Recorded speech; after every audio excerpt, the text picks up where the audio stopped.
നമുക്കറിയാം പൊതുവെ ഇത്തരത്തിലുള്ള ലൈംഗികാതിക്രമ കേസുകൾ കോടതിയിൽ വരുമ്പോൾ അത് ട്രയൽ സമയത്ത് ഈ അതിജീവിതമാർ എപ്പോഴും വീണ്ടും വീണ്ടും വീണ്ടും ബലാത്സംഗത്തിന് ഇരയാവാറുണ്ട്. അതായത് വെർബൽ റേപ്പ്.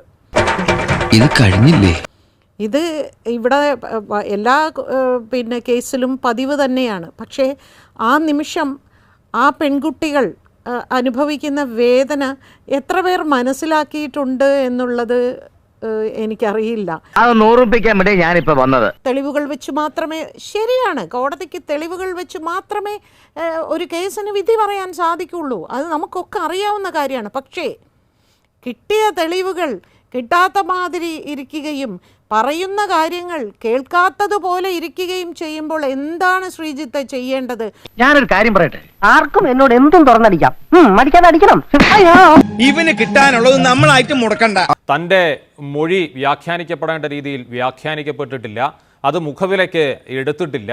തനിക്ക് അനുകൂലമാകേണ്ട സാക്ഷിമൊഴികളോ തെളിവുകളോ ഈ ജഡ്ജി ഈ വിധിന്യായം തയ്യാറാക്കിയപ്പോൾ അതിൽ ഉൾപ്പെടുത്തിയിട്ടില്ല എന്ന് ബോധ്യപ്പെട്ടതിൻ്റെ അടിസ്ഥാനത്തിലാണ്. തീർച്ചയായിട്ടും അതുകൊണ്ട് തന്നെയാണ് അവൾ വെറുതെ അങ്ങോട്ട് എഴുതി പോസ്റ്റ് ചെയ്യുന്നതല്ല. ഇത് വ്യക്തമായി സംസാരിക്കേണ്ടവരോടും ആലോചിക്കേണ്ടവരോടും നിയമപരമായി സംസാരിച്ച് തന്നെയാണ് അവൾ ഇത് എഴുതിയിരിക്കുന്നത്. ഇത് അനീതിയാണ്. ഈ കാണിച്ചത് മുഴുവനും അനീതി തന്നെയാണ്. ഇങ്ങനെ കണ്ണുകടിയുള്ള ഒരു മനുഷ്യര് ഓഹോ ഞാനെങ്ങും കണ്ടിട്ടില്ലേ. ഇത് ആദ്യമായിട്ട് അതിജീവിത ഉന്നയിക്കുന്നു എന്ന് പറയുന്നത് ശരിയല്ല. അതിജീവിത വിവിധ ഘട്ടങ്ങളിൽ അത് ഉന്നയിച്ചിട്ടുണ്ട്. Prosecution ഉന്നയിച്ചിട്ടുണ്ട്, state ഉന്നയിച്ചിട്ടുണ്ട്. അപ്പോൾ അതുകൊണ്ട് ആ വാദം തെറ്റാണ്. 2020 ഇത് വേറൊരു ഡയറക്ഷനിലേക്ക് പോവുകയാണ് എന്ന് തോന്നിയ സമയത്ത്, ആ സമയം മുതൽ നീതി പ്രതീക്ഷിച്ചില്ല എന്ന് അതിജീവിത പറയുമ്പോൾ ആ സമയത്ത് തന്നെ ഇതുമായി ബന്ധപ്പെട്ട നിയമ നടപടികൾ സ്വീകരിച്ചിരുന്നു. അതിൽ ഇപ്പോൾ പറയുന്ന കാര്യങ്ങളുണ്ടല്ലോ, ജഡ്ജിന് ബയാസ് ഉണ്ട് എന്ന് പറയുന്ന കാര്യം അന്നും പറഞ്ഞിരുന്നു. ഹോസ്റ്റൈലായിട്ടാണ് കോടതി പെരുമാറുന്നത് എന്ന് പറഞ്ഞിരുന്നു.